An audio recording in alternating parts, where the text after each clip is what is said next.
소중한 시간 내주셔서 감사합니다. 제가 약간 징크스가 있는데 어디 세미나를 가건 어디 가서 강연을 하건 항상 이 시간이 걸려요. 점심시간 딱 지나자마자 걸려서 제일 졸리실 때잖아요. 집중하기 되게 어려운 시간인데 더군다나 시간이 이렇게 길지도 않아서 아주 짧은 시간 안에 뭔가 메시지를 전달해야 되는 내용이라 발표하는 사람 입장에서 굉장히 어렵고요. 들으시는 분들 입장에서 되게 어려울 것 같습니다. 편하게 들으시게 준비했고요. 그래서 흔히 얘기하는 짤방이 많아요. 그러니까 실제로 내용은 제가 전달해드린 내용일 거고요. 지금 갖고 계신 아니면 지금 보시는 내용들 그 자료와는 좀 크게 관련이 없을 수도 있기 때문에 그냥 잘 들어주신다고 생각해 주시면 될 것 같습니다. 제가 제일 선호하는, 좋아하는 그 같은 어회 최근에 10대 트렌드, 예전에 제가 이제 아이색이나 다른 데서 강연했을 때도 이걸 중심으로 많이 얘기를 했었는데 좀 특이한 게 올해는 2021년 걸 갖고 나온 게 아니라 2020년 걸 갖고 나왔습니다. 왜냐하면 2021년에는 굉장히 양상이 변했어요. 갑자기 거의 최근의 기술 트렌드가 어디로 다 갔냐면 집에서 근무해야 되는 리모트 워커 쪽으로 다 변해서 전체적인 기술이 변하는 방향에 대해서는 조금 참조하기가 어렵더라고요. 그래서 제가 2020년 걸 갖고 나왔습니다. 이게 지금 보시는 10가지로 나눠지고요. 사람 중심, 뭐 스마트 공간 이런 식으로 나눠지는데 이걸 세 가지로 좀 추릴 수 있을 것 같아요. 하나는 실용적으로 가는 방향, 대중화되는 방향에 대한 얘기가 있습니다. 과거에는 대부분의 기술들이 생산자 중심의 시장이다 보니까 기술을 만드는 사람들이 주도를 했거든요. 지금 2020년대, 2010년대부터 시작한 한 10년, 최근에 10년간은 소비자 중심의 시장이에요. 저희가 뭐 소비자 중심이라고 하면 그냥 우리 엔터프라이즈를 얘기하는 게 아니라 대부분의 구글, AWS, 페이스북 같은 대규모 클라우드 사업자들이나 아니면 대규모 서비스 사업자들이 주도하는 시장입니다. 그러다 보니 그들이 새로운 기술을 만들다 보니까 당장 써먹을 수 있는 기술로 얘기가 돼요. 그래서 과거에 그런 경험들 많이 해보셨을 거예요. 특정 회사, 그러니까 뭔가 제품을 제공하는 회사에서 이거 이런 거 다 돼요, 막 이렇게 자랑하는데 실제로 도입해보면 하나도 안 되는 것들이 많죠. 우리 상황에 잘 안 맞아요 이런 얘기를 많이 하시잖아요. 이제 그런 기술들은 더 이상 시장에 살아남지 못한다라는 게 이제 첫 번째고요. 두 번째는 뭐 귀에 인이 박히게 들으셨을 텐데 AI 머신러닝입니다. 제가 오늘 말씀드린 내용도 결국은 AI 머신러닝이에요. 근데 이 AI 머신러닝이 위에 있는 실용화, 대중화랑 합쳐집니다. 지금 아마 이번에 이 행사를 보시면서 다른 세션들을 쭉 보셨을 텐데 AI 머신러닝 없는 세션이 있나요? 거의 제가 이렇게 쭉 세봤는데 거의 절반은 AI 머신러닝이에요. 그만큼 지금 AI 머신러닝이 너무 당연스럽게 보안 쪽에서 쓰이고 있다는 얘기고요. 세 번째가 지금 이번 세션하고 조금 거리가 멀긴 합니다만 클라우드 엣지 컴퓨팅이 좀 강화되더라라는 겁니다. 그래서 이제 이 10가지의 기술 트렌드를 묶어봤어요. 관련 있는 것들로. 크게 색깔로 보면 세 가지로 나눠지고요. 그래서 이제 말씀드린 대로 이 세 가지가 만들어진다는 거죠. 근데 중심적인 그 흐름을 읽어주시려면 뭐가 항상 앞에 들어가야 되느냐? 실용적이다, 대중화돼야 된다. 이 내용이 꼭 중심이 돼야 된다는 게 지금 현재 기술 트렌드의 핵심입니다. 그래서 제가 오늘 말씀드릴 내용 중에 하나가 시큐리티를 저희도 똑같이 AI 머신러닝 쓰거든요. 근데 이게 어떻게 실용적으로 접근될 수 있는지에 대해서, 그다음 저희가 갖고 있는 솔루션들이 어떻게 당장 써먹을 수 있는 기술로 적용될 수 있는지에 대해서 한번 설명을 드리겠습니다. 저희 회사가 사실은 네트워크하는 회사입니다. 아리스타 네트워크스라고 잘 아실지 모르겠는데 아리스타 네트워크스가 실제로 데이터 센터 고속 네트워크 시장에서는 1위 하는 업체고요. 아마존, 페이스북, 뭐 MS 애저 이런 회사들의 네트워크 인프라를 납품하는 회사예요. 저희가 갑자기 작년에 시큐리티 회사를 인수했습니다. 어웨이크 시큐리티라는 회사를 인수를 했고요. 거기에 관련된 내용을 조금 설명을 드리겠습니다. 사실 저희 딸하고 재밌어하는 놀이가 이 디텍티브 그래가지고 이 탐정 놀이 굉장히 좋아하더라고요. 저도 탐정 되게 좋아합니다. 그래서 미드 중에서 가장 좋아하는 드라마가 예전에 하우스, 닥터 하우스였거든요.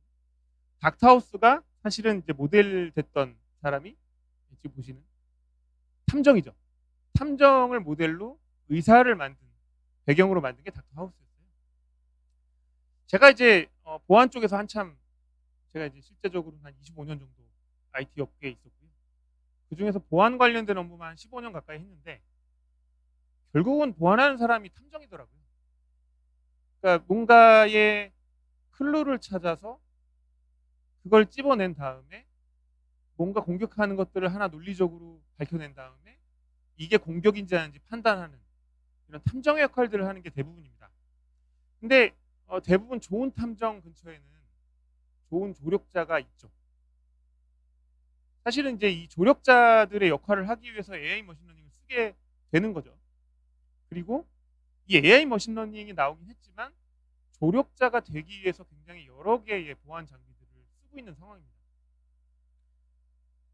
제가 한 20년간의 보안 트렌드를 보면서 느낀 게 뭐냐면 한 3, 4년 혹은 길게는 10년 정도 동안 새로운 형태의 보안 장비들이 나와요. 나오다가 없어지죠. 물론 없어지는 건 아닙니다. 새로운 장비 형태로 새로운 기술들을 받아들이면서 새로운 언어로 얘기를 할 뿐이죠. 근데 없어지는 장비들이나 없어지는 솔루션들의 특징을 보면 관리자한테 결국은 도움이 잘 안 된다. 얼마 전에 저희가 이제 APT 어택 얘기하면서 굉장히 여러 가지 종류의 장비들이 나왔었잖아요. 근데 시장에서 그 장비들이 더 이상 각광을 안 받죠. 왜냐하면 이베이전이라고 해서 그런 장비들을 우회하는 공격 방법들을 계속 개발하거든요. 그러면 여러분들이 고민해 보셨을 때 방화벽이라는 장비는 그러면 얼마 동안 있었느냐? 20년이 넘게 있었잖아요. 근데 왜 방화벽은 안 없어질까요? 물론 넥스트 제너레이션 파이어리라는 개념으로 아직 남아있는 거긴 하지만 방화벽은 없어지지 않거든요. 제가 내린 결론은 그렇습니다. 방화벽이 들어오면서 관리자의 업무가 획기적으로 줄어요. 기존의 ACL이라고 부르는 우리가 흔히들 얘기하는 라우터의 그 패킷 필터링하는 기능과 우리들 일반적으로 방화벽이라고 얘기하는 3세대 SPI 엔진이라고 그러죠. 스테이트풀 인스펙션 엔진을 갖고 있는 방화벽을 비교했을 때 업무가 굉장히 줄어듭니다. 방화벽의 제일 쉬운 룰이 그거잖아요. 모든 트래픽은 밖으로 나가고 들어온 트래픽은 다 막아라. 룰 2개만 넣으면 기본적으로 방화벽은 동작합니다. 이외의 장비들은 생겨졌다 없었다를 반복합니다. 저희가 사실은 주장하는 그 다음에 저희가 자랑하는 이 솔루션의 핵심이 이건데요. 저희는 앞에서 활동하는 게 아니라 뒤에서 보안 담당자분들을 도와드리는 역할을 하는 솔루션이에요. 기억하시는 분들이 계실지 모르겠습니다. 한국에 한 5년 정도 됐네요. AI 머신러닝 기반의 솔루션들이 막 들어오기 시작하면서 여러 군데 막 POV를 하고 다녀요. 이렇게 하면 새로운 공격을 막을 수 있습니다. 이런 얘기들 많이 했거든요.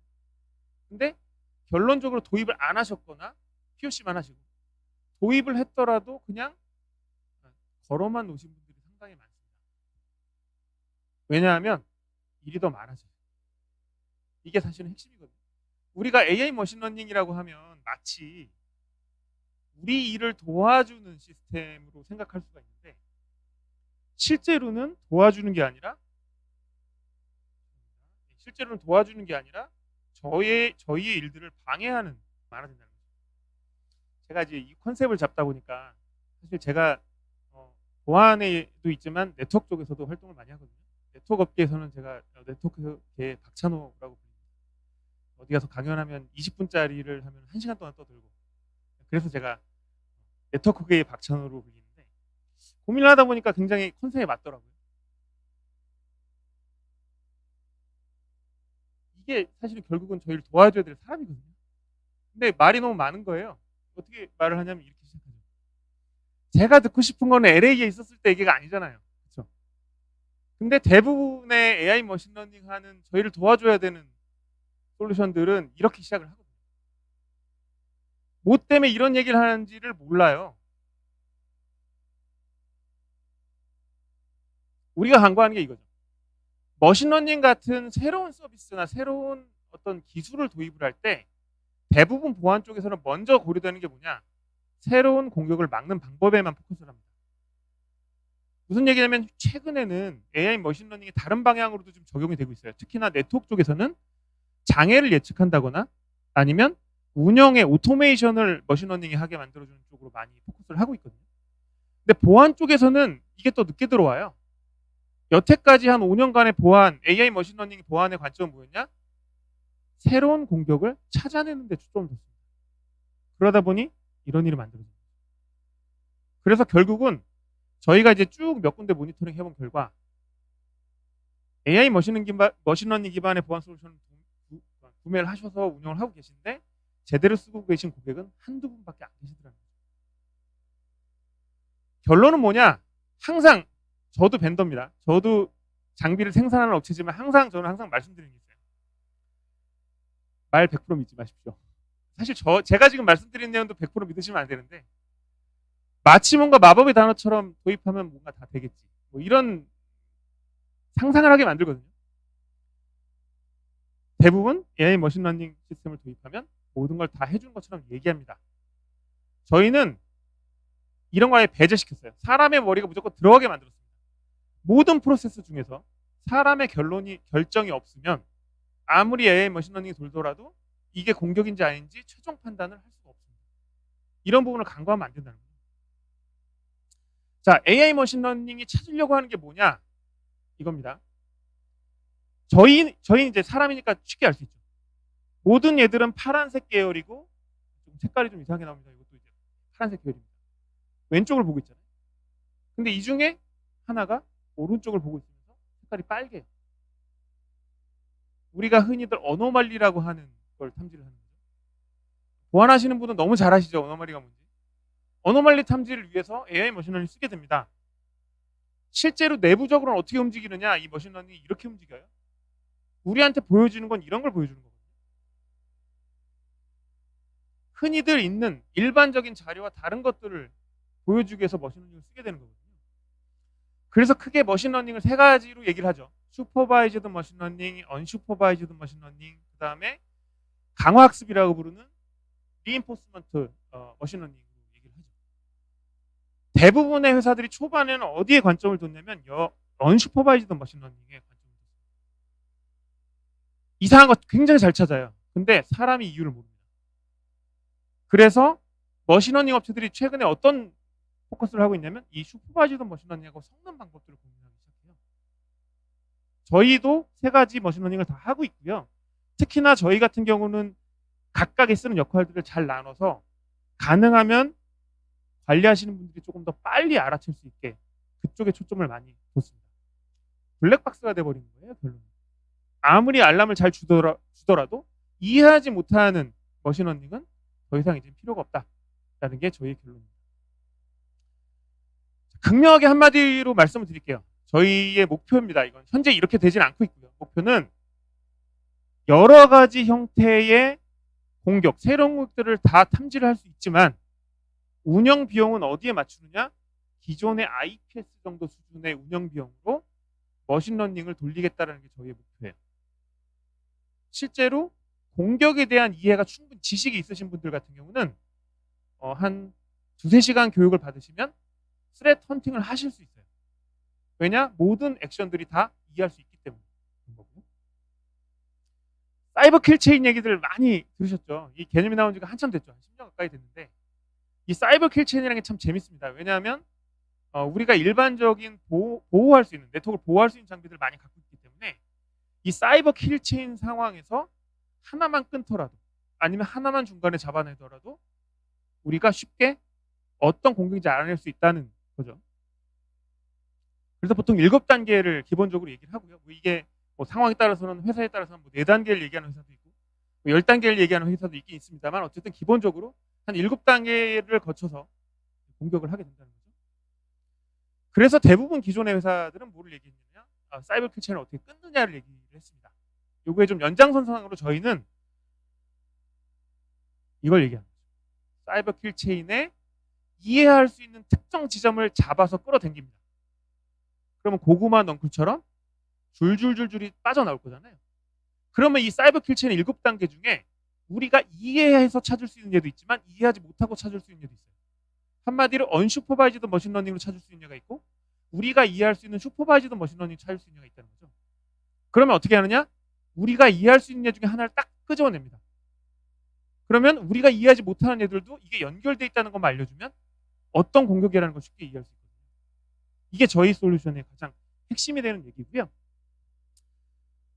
해보신 분들 계신지 모르겠는데 한 15년 됐나요? 저희 그 보드 게임방 되게 유명했잖아요. 거기에 되게 유명했던 보드 게임 중에 하나입니다. 클루라는 게임이고요. 결국은 우리가 디텍티브가 되는 거예요.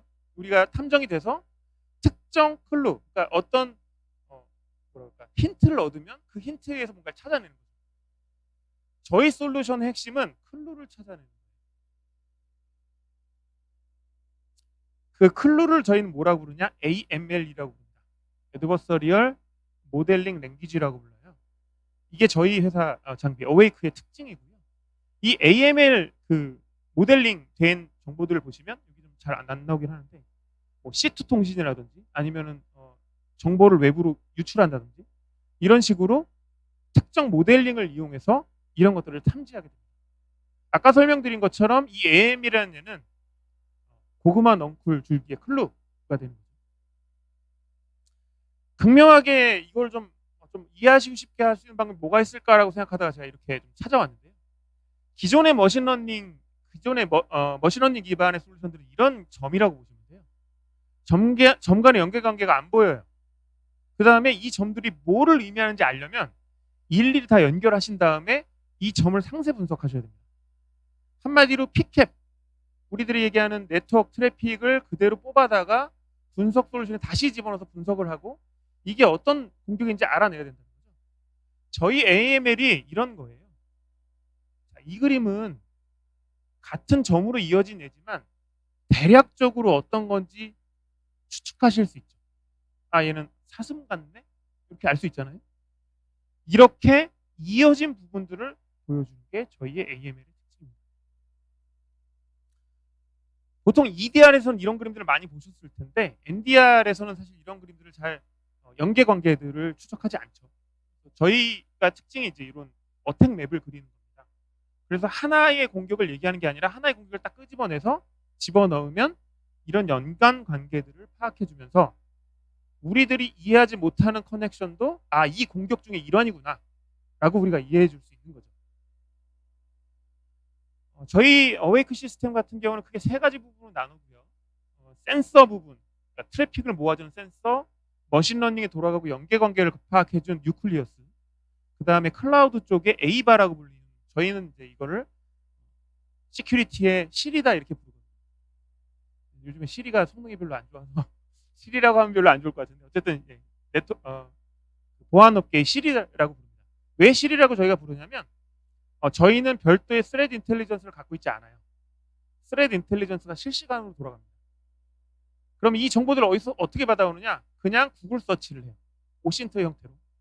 그러면 그런 것들 API 같은 정보로 왔다 갔다 하는 게 아니라 사람이 쿼리하듯이 똑같이 자연어로 쿼리를 해서 이런 오신트 정보들을 이용해서 스레드 인텔리전스를 만듭니다.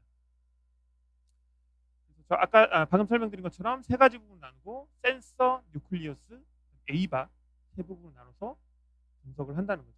보안업계의 실이다 이렇게 불러주시면 될 것 같아요. 자, 그러면 이제 저희가 실제로 어떻게 이런 공격들을 찾아내는지 간단하게 좀 설명을 드리겠습니다. 처음에 저희 대시보드에서 리스크들이 이렇게 쭉 나옵니다. 그러니까 리스크가 높은 디바이스들, 리스크가 높은 OS들 이런 식으로 그래프가 나와요. 그다음에 오른쪽 위에는 아까 설명드렸던 AML, Adversarial Modeling Language로 탐지되어 있는 개수들이 나옵니다. 그럼 여기서 저희가 쫓아가는 방법이 여러 가지가 있는데 제일 첫 번째, 어쨌든 이거는 클루를 찾아내는 거잖아요.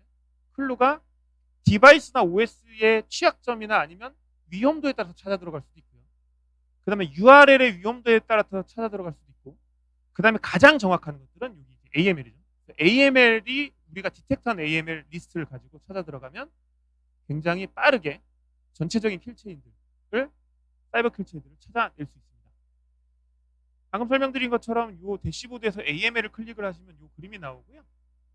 이 AML 중에서 탐지되어 있는 애들이 어떤 게 탐지되어 있는지 드릴 다운하면서 찾아 들어가는 거죠. 그 다음에 별도의 아까 설명드렸던 디바이스 리스트를 이용해서도 탐지할 수 있습니다. 그럼 그 디바이스가 왜 위험한지에 대한 내용이 여기 나와요. 아까 AML하고 연계가 되는 거죠. 이 디바이스가 이런 AML이 몇 개가 탐지가 됐기 때문에 위험하다고 우린 판단했어요 라고 알려줍니다. 그러면 이 AML 하나로 끝나는 게 아니고요. 대충 알아요. 아, 이건 C2 통신이에요. 그럼 C2 통신이면 위험한 거잖아요. CNC랑 통신하고 있는 거니까. 아니면 이게 데이터를 유출하고 있어요. 아니면 얘가 실제로 크립토 형태로 뭔가의 리소스 쓰고 있어요. 이런 것들을 찾아내는데 여기서 끝나는 게 아니라 얘를 디테일로 들어가서 시츄에이션에 넣었습니다. 무슨 얘기냐면 심층 분석을 요청을 하는 거예요.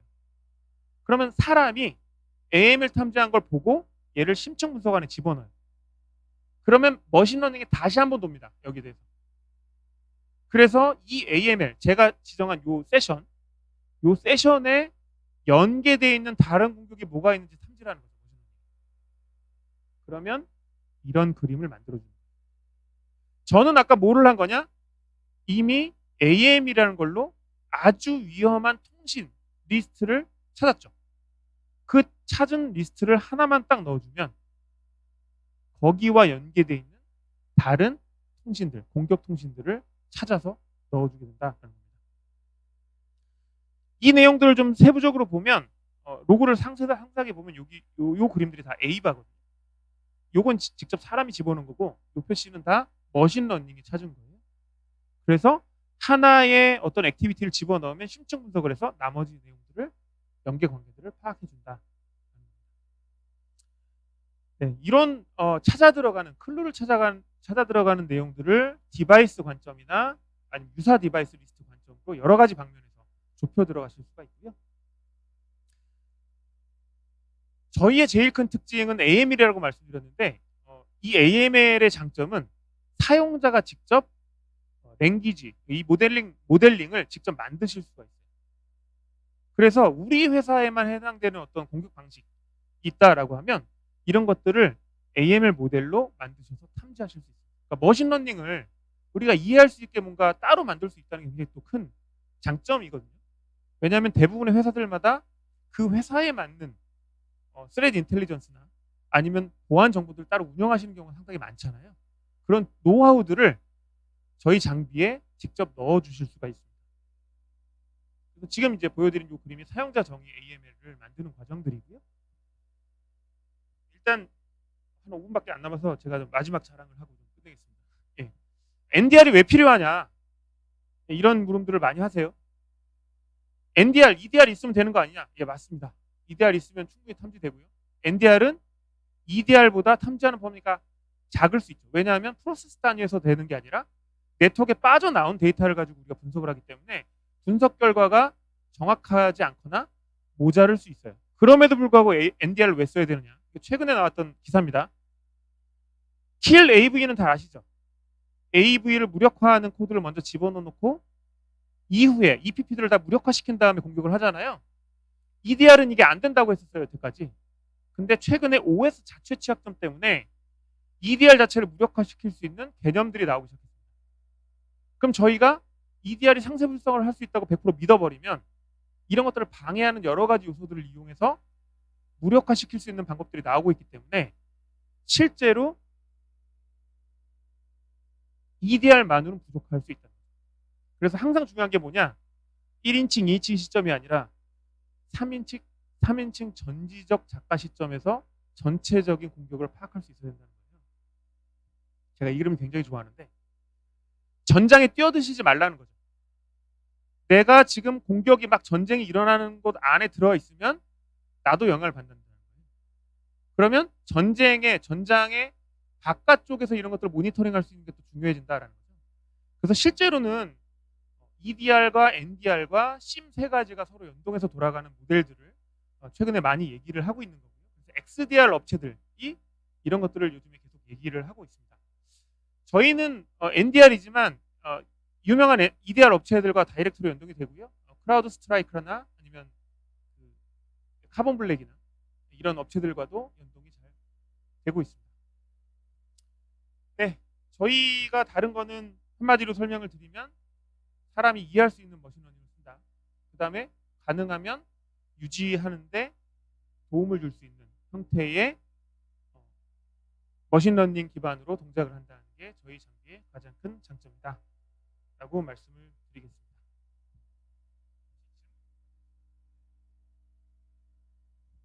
원래 시간대로면은 지금 끝내야 하는데 혹시 질문 있으신 분 있으실까요?